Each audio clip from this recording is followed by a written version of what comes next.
के राम्रो किन राम्रो मन रमाए जहाँ पनि राम्रो मन नरमाए त सुनको महलमा बसे पनि नि के भन्छ त्यो हाम्रो अम्बानीको बिल्डिङ अन्टलिया है के भन्छ त्यहाँ बस्ने मान्छे पनि सुखी छ जस्तो लाग्दैन मलाई कति डर र त्रासमा बाँच्नु परिरहेको छ है तर फेरि कोही जङ्गलमै बसेको छ गुफामै बस्दा पनि डर छैन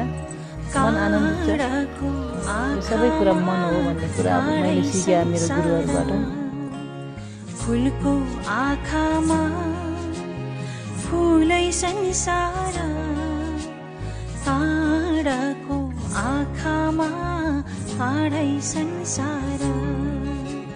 झुल्किन्छ है छाया वस्तु अनुसार काँडाको आँखामा काँडै संसार